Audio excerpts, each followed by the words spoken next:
was speaking to somebody recently about goal-minded thinking and how it's, in a sense, sort of short synapses in the brain. You know, you don't necessarily consider all the angles when you have goal-minded thought processes.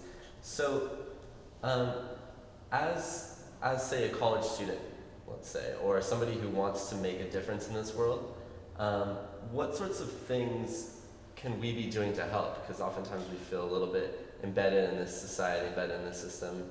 How do you feel that our efforts would be best spent in terms of making life better for all people? You know, I'm not going to say that I have the answer, but I can say this, that I recognize that, you know, young people in our society have the energy, they have oftentimes the integrity of desire to want to make positive change. And those are crucial ingredients. Oftentimes they get co-opted as people find, you know, I've got to find a way to make a living. Now I'm doing my 8-hour, 40, hours a week job thing. Now I don't have time anymore to be invested in solving the problems of the world.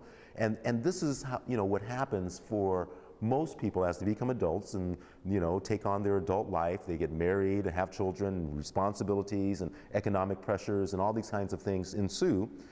But while people are still in college, while they're still, free from many of the fetters of adulthood, is really the time to do several things. One, invest in yourself, to have the skills and the ability to apply yourself on whatever level to hopefully make the world better, even if that means that you have the ability to take some small technologies to someplace in the third world and improve the quality of life in a village somewhere. Or maybe it's that you learn business and economics and you're able to use that, that skill to be able to redirect resources to where they need to be used in a humanitarian context, not in a totally a capitalist context, And then so whatever skill, whatever capabilities that young people invest in themselves to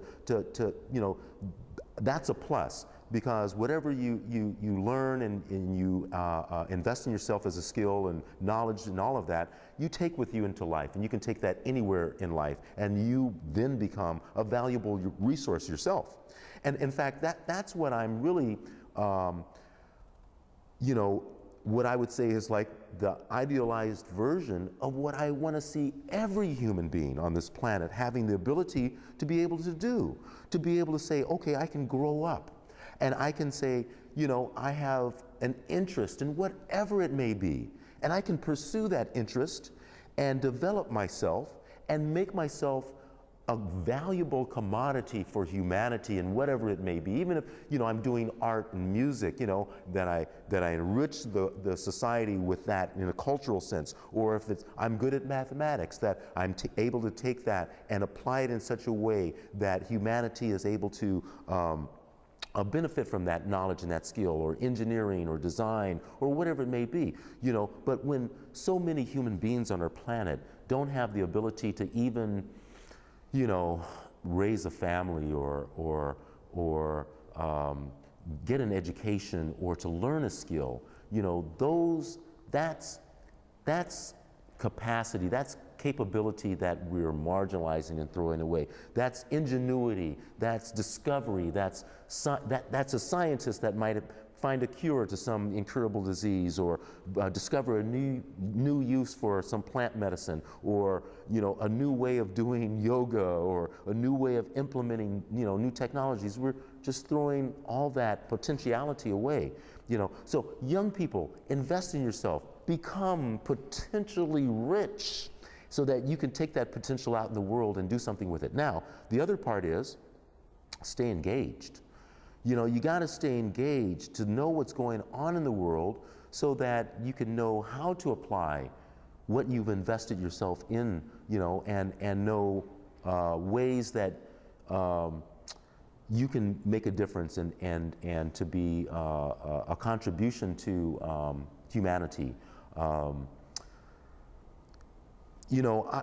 would also say this, that I would encourage young people not to lose their dreams. even when we become working adults. You know, don't lose your dream. I look back at folks that I went to high school with that I thought were pretty idealistic and pretty, you know, wanting to make change in the world. And I wonder oftentimes, what are some of those people doing today? You know, did the light go off? You know, yes, well, you know, and I'm not trying to be condescending, but did they just get fat and lazy? You know, what happened to that motivation, the drive, and the sense of integrity to want to make real change in the world? And so that's what I hope that young people don't lose. I hope that, you know, young people are able to take that momentum and keep it going, even when we become adults, even when we become saddled with responsibilities, which is just inevitable in the way that culture is set up. But you know, I want to add one more thing, that as young people, it's time to be involved in the discussion.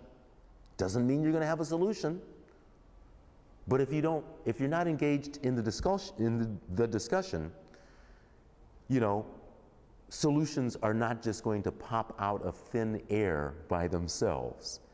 And by being engaged in the solution, we can use our collective imagination, ingenuity, thought process,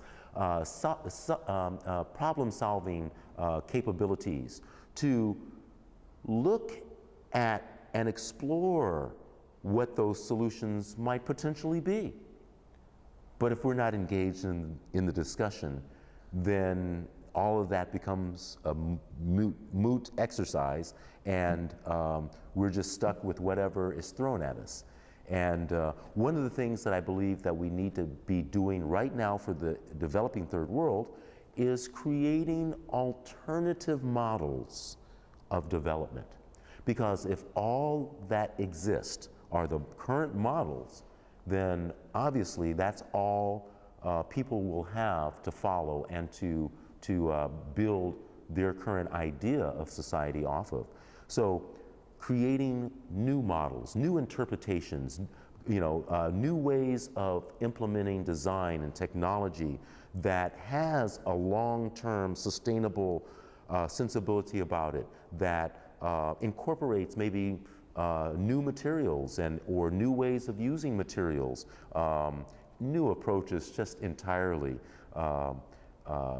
getting away from standardized approaches that served for a term, and I would call it a short term.